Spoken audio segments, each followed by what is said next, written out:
Okey, hari ini kita sambung ciri demokrasi berparlimen yang terakhir. Kita akan kaji 7.1.5 tentang parti politik. Okey, ini dia. Kita telah pergi ciri demokrasi berparlimen yang terakhir dah. Okey, selepas murid-murid telah kaji semua ini ya. Okey. Okey, so ini adalah easy essay murid-murid. Okey, apa itu parti politik? Okey, parti politik merupakan sekumpulan orang yang mempunyai ideologi politik yang sama untuk mencapai matlamat yang sama.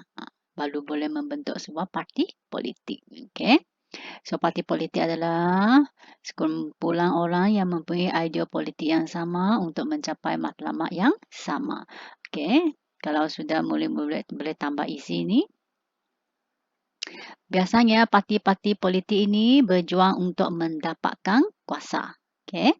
Dan ahli-ahlinya, mereka kena membayar yulang keahlian dan mereka biasanya memberi kesetiaan dan komitmen terhadap perjuangan parti.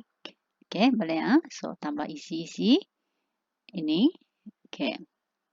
So, kalau sudah kita tengok soalan yang kedua, apakah yang menjadi asas pembentukan parti politik? Okey, apa yang menjadi asas pembentukan parti politik ataupun apakah faktor sebab yang menyebabkan pembentukan sesebuah parti politik? Okey.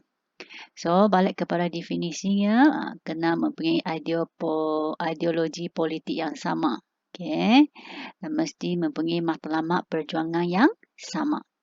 Okey, satu lagi asas adalah sikap perkauman. Sikap perkauman selain boleh menjadi asas pembentukan parti politik, dia juga merupakan asas penyatuan ahli-ahli parti. Okey, contohnya parti-parti politik yang bersifat perkauman ni, contohnya kita ada UMNO, MCA dan MIC. Okey, parti ini ditubuhkan dengan matlamat untuk menyatukan dan memelihara kepentingan kaum masing-masing. Okey, boleh So di sini maksudnya sikap perkauman juga boleh menjadi asas pembentukan parti politik. Okey, boleh? Okey, kalau boleh itu sahaja tentang parti politik. Senang saja. Okey, so untuk isi-isi tambahan, okey, so ada tugasan kedua bab ini. Okey, so soalannya, jelaskan parti-parti politik di Tanah Melayu, Sarawak dan Sabah sehingga tahun 1963.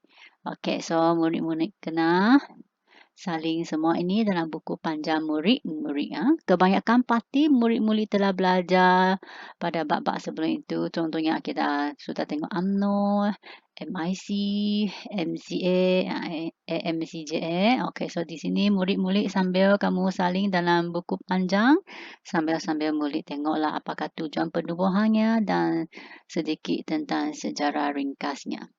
Okey, boleh Ini adalah parti-parti politik di Tanah Melayu. MDU, UMNO, MIC, AMCJN, Hizbul Muslimin, MCA, ada lagi IMP, PAS, Parti Buruh, Parti Negara.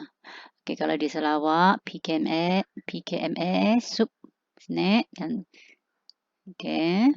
Berjasa Pesaka PCS, PANAS. Okey, Sabah kita UMKO, USNO, Parti Pasok Momugun and SCA.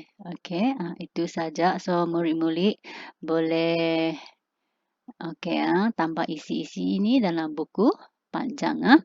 Kalau nak merujuk buku teks pun ada pada muka surat 181 until 184. Okey, kalau tak mau rujuk buku, sini pun boleh rujuk. Okey, so itu secara keseluruhan murid-murid belajar ciri demokrasi berparlimen terakhir iaitu parti politik sikit saja dan tugasan dua murid-murid.